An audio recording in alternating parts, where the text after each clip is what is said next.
Bonsoir Tricia, Bonsoir Judith. merci d'être avec nous ce soir. Alors on a commencé avec cette chanson extraite de ton dernier album, Meet Me on the Bridge, Oui. très jazzy, une rencontre sur le pont. Toi tu aimes bien les ponts tout compte fait? Mais il y a pas mal de ponts dans mon histoire, dans ma vie en général. Donc oui, j'aime bien les ponts.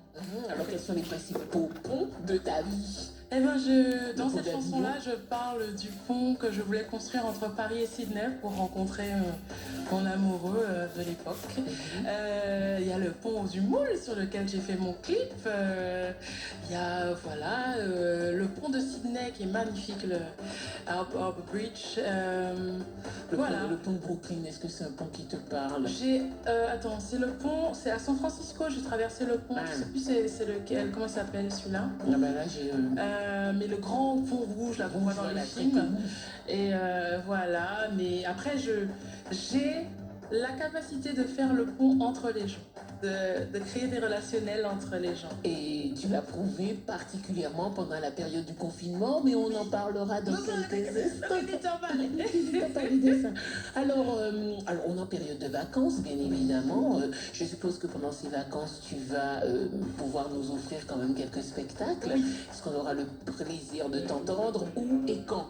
Alors, sous réserve des nouvelles réglementations et de notre gouverneur. Elle l'a lâché. Doucement, très doucement. Alors, si tout se passe bien, je serai le 6 août à Montréal dans un nouvel endroit qui va faire de la musique qui s'appelle Co-Winner. Donc je vais faire le 6 août, le 13, donc c'est vendredi 6 août, vendredi 13, dimanche 22 et vendredi 27. Ça, c'est les 4 dates que je vais faire. Et je vais inviter des musiciens à chaque date. Donc le 6 août, ce sera avec Yann Negrite. Et on va faire un mélange jazz et begin. Le 13 août, ce sera moi toute seule, donc c'est seul en scène. Et je vais inviter quelques amis quand même pour faire la jam et tout. Le 21, normalement, je serai à Couleur Créole avec Yann Negrite encore et Régis Thérèse. Et le dimanche, ce sera avec Yann Cléry à Co-Winner à Mornalo. Yann Cléry et Yann Negrite, sont que des Yann. Alors, c'est un nouveau site, est-ce que tu peux nous dire où il se trouve? En fait, Co-Winner, c'est un espace de coworking ils veulent faire de la musique, donc ils m'ont demandé de programmer le lieu, donc je me suis programmée.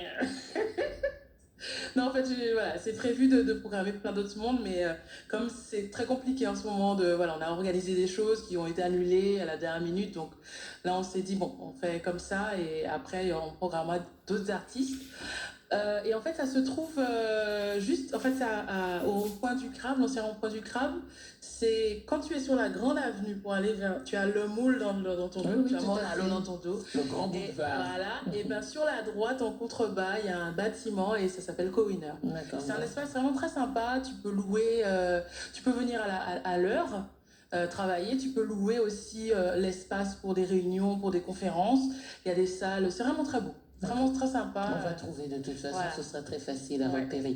Comment passes-tu tes vacances 2021 quand tu... Vacances. Alors, je sais pas si je pourrais dire vacances. Non, je dis pas que tu es en vacances. Dans la période de ces vacances, qu'est-ce que tu fais? Moi, en tout cas... c'est découvrir ma Guadeloupe, quoi. Si je peux découvrir de nouveaux endroits, parce qu'il y a tellement de choses. Mais oui, on te voit sur les réseaux sociaux dès que tu as l'opportunité de faire partager ces instants, ces découvertes avec ta communauté. Donc là, tu n'hésites pas. Une communauté qui s'est enrichie pendant la période du confinement, où tu as mis cette période qui semblait être, entre guillemets, pas très réjouissante, à bon escient. Alors, est-ce que tu es de nature, justement, lorsque tu as une contrariété, quelque chose qui semble un peu embêtant, à transformer tout cela en positivité et en faire une valeur ajoutée? Je dirais que oui. Alors, ma mère m'a toujours dit, depuis très petite, il ne faut jamais blâmer une contrariété. Donc quoi qu'il arrive, j'essaye de trouver le positif. Donc sur le coup, ça peut être un peu déstabilisant et un peu chiant, mais je me dis toujours, c'est pas arrivé pour rien, ça apportera quelque chose. Et donc quand on a cette philosophie-là, on trouve toujours quelque chose de positif. Là pour le coup, moi le confinement, alors au début, moi j'ai pas la télé, j'étais venue pour une tournée en Guadeloupe, en mars 2020, début mars. Et j'ai entendu parler du confinement, donc je me suis dit je vais rester là au lieu de retourner à Paris dans le 93. Et au début, j'étais devant la télé avec mes parents, en train de regarder les morts qui augmentent, qui augmentent. Moi qui n'ai pas la télé d'habitude, bon, c'était un peu angoissant, anxiogène et tout. Et donc le confinement, c'était le 16 mars, et le 22 mars, j'ai créé Localité avec Gaël Gimère. Et du 22 mars jusqu'à, je sais plus, presque une semaine, je suis pas du tout descendue devant la télé, j'ai pas du tout vu ce qui se passait. Donc je me suis déconnectée de toute cette peur, de toute voilà, cette folie. Et genre, je dis souvent, Localité m'a sauvée, quoi, mentalement, pour sortir de là. Et ce qui fait que moi, j'ai pas vu du tout le confinement. J'étais tellement concentrée, je n'ai jamais autant bossé de ma vie. Je me levais à 5 heures, mon cerveau était là déjà prêt à conquérir le monde, aider, tout ça. Et 5 heures du matin, je me couchais vers minuit. Si bien qu'au bout de 2 semaines avec Gaël, on s'est dit il faut qu'on se mette des heures de bureau parce que c'est pas possible. On y passe la journée parce que c'est très chronophage, les réseaux sociaux et encore plus, voilà. Donc.